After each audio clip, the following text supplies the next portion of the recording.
திருட்டு பயம் இனி இல்லை. திருட்டு பயம் இனி இல்லை. நீங்க கஷ்டப்பட்டு சேர்த்த பணம், நகை இதெல்லாம் திருட்டு போயிடணும்னு நினைக்கிறீங்களா? அப்படின்னா இந்த வீடியோ உங்களுக்கு தான். பொருட்களை வந்து பாதுகாக்க முடியும் அப்படின்னு போன வீடியோவிலேயே பார்த்தோம். அந்த பர்குலர் அலாம் பொருத்துறதுக்கு தரமான கம்பெனியை நாடி அதுல சர்வீஸ் இன்ஜினியர் நல்ல இன்ஜினியர்களை வச்சு பொருத்தணும் அப்படிங்கிறதையும் நம்ம போன வீடியோல பார்த்தோம். அதுக்கப்புறம் எந்தெந்த இடத்துக்கு என்னென்ன மாதிரியான சென்சார் போடணும், என்னென்ன வகையான அதை மெயின்டைன் பண்ணணும் அப்படிங்கிற வீடியோ ஃபர்தரா பார்க்கலாம்னு சொல்லியிருந்தோம். அதற்கான வீடியோ தாங்க இது. அதுல மெயின்டைன் பண்றதுல முதல் பொருள் என்னன்னு கேட்டீங்கன்னா பேட்டரிங்க.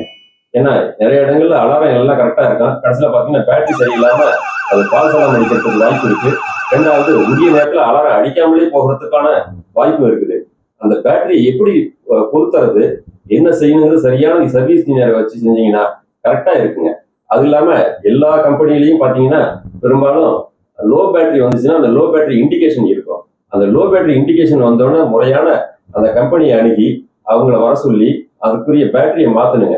பேட்டரியை மாத்துறதுக்கு முன்னாடி அந்த பேட்டரி வந்து தரமான கம்பெனியான பார்த்து வாங்கி மாத்தணும். ரெண்டாவது அதுக்கான சார்ஜிங் வோல்ட் வரும். அந்த சார்ஜிங் வோல்ட் வந்து சரியா வருதா அப்படிங்கிறத செக் பண்ணி அந்த மாதிரி மாத்தினீங்கன்னா பேட்டரினால வரக்கூடிய பிரச்சனைகளை சால்வ் பண்ணலாம்.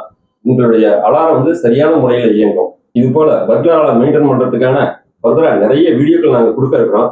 அதை பற்றி மேலும் நீங்க பல தகவல்கள் தெரிஞ்சுக்கணும் அப்படின்னாக்க இந்த வீடியோவை லைக் பண்ணுங்க, ஷேர் பண்ணுங்க, சப்ஸ்கிரைப் பண்ணுங்க. நன்றி.